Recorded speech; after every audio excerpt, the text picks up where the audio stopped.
of Iwo land, Oba Abdulrasheed Akanbi, has been receiving a lot of objection from people after he made a statement and claimed that some Yoruba leaders are sponsoring a crisis in their land due to their political ambitions. This was in line with his dissatisfaction with the rate at which the Fulani and Yoruba battled recently. However, he went as far as cursing those who might be sponsoring the crisis by saying that they may not end well. Following the uprisings in the Yoruba land for some time now, it's gradually having some effects on Nigeria due to the influence of the Yoruba people in the country. The problem had started with a small community of Fulani settlers in one particular area of Yoruba land where the Fulani herders were accused of killing some farmers and causing destruction to farmlands. The accusations were followed by a series of the clash between Fulani and the Yoruba. However, the Yoruba people demand that every Fulani man should vacate their lands. This order was backed by a Yoruba activist, Sunday Igboho. While the mass shows support for Sunday Igboho's demand, some rulers and important people in Yoruba land frowned at such demand and condemned it. A monarch, Oluwo of Iwo land, has been in support of the Fulani people. He even offered to help any Fulani who wishes to stay in his land. However, Oluwo of Iwo land made a recent speech against the Yoruba people who are sponsoring crisis in their land. He made it clear that those who are sponsoring any form of crisis in Yoruba land will not end well. He quoted thus those who are beating discordant tune of personal aggrandizements. We know some Yoruba leaders who are calling for a war because of political reasons. It's all because of 2023 presidency.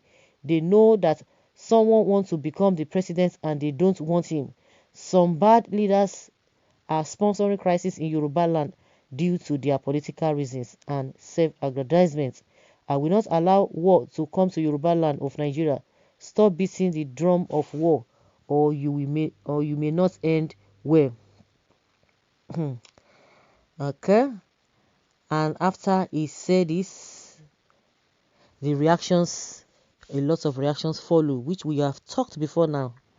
Meanwhile, an angry man had allegedly said that the monarch's mouth has no authority and that he just lost his respect. He said the man's name is Ade Fesito, says there's no authority in your mouth. Your kingship has lost its potency of authority. The way you talk and your controversial nature has dented your image and lost respect of the race. Making pronouncement that you are an emir is a slap on the Yoruba, and even the silly step taken by Afonja of Ilorin in the primitive years is still a regrettable step in the history of the race. Retrace your steps. You have no authority. Authority is not in your mouth. It won't be well with you and those who installed you as a king. This is a big shame to the Iwoism and Yoruba at large.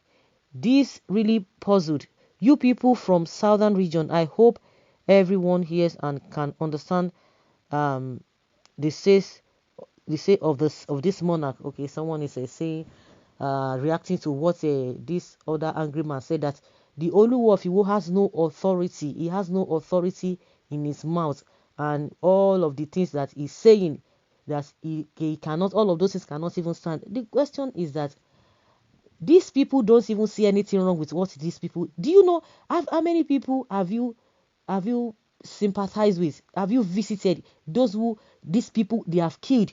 They go to their farms and you try to to pet them, just like Gumi has ordered all of you to pet them, and you are causing your people. So what is on ground now is not what talking about. It's not what the leaders are supposed to be talking about.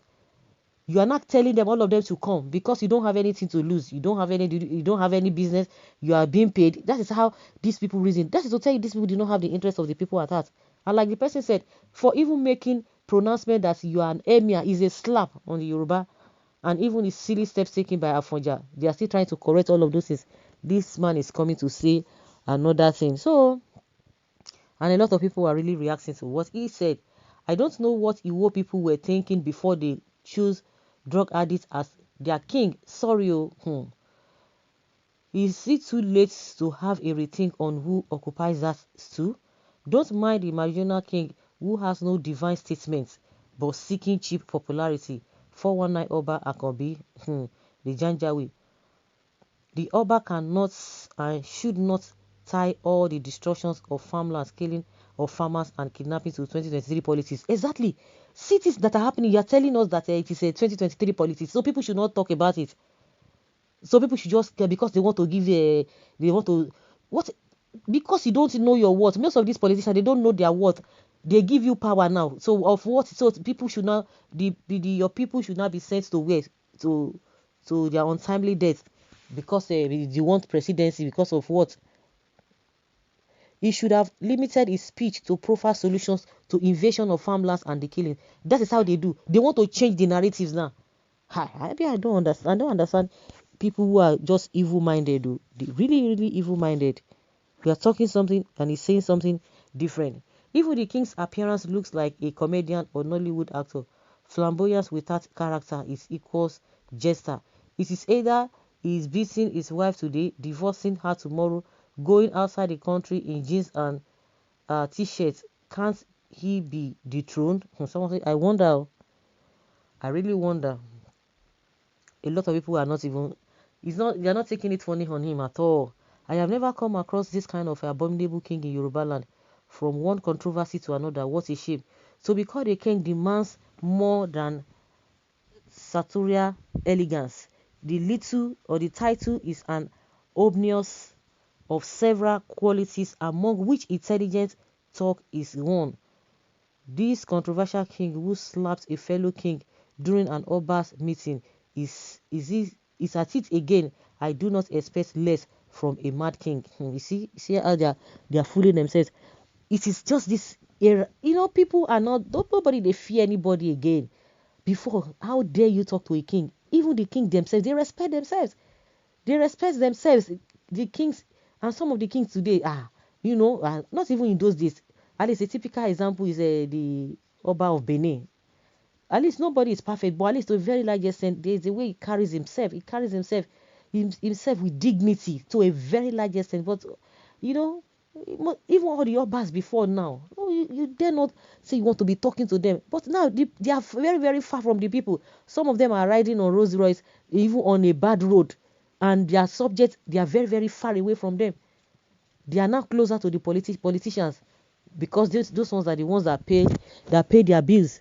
So they don't care if the politicians do not have conscience. Does that mean that you don't have conscience? See all these atrocities committed by these Fulanis. Now you are telling them to come to your side. What does that say one? And you are not addressing the issue. You turn around. You tell your people to go and focus on ritualists. You tell yourself your people that they are the one fanning embers of war. On what ground? I don't understand. On what ground? For you to talk to Buhari, who has not even talked to his people, you are now blaming your people. It tire me. It's really, really baffling.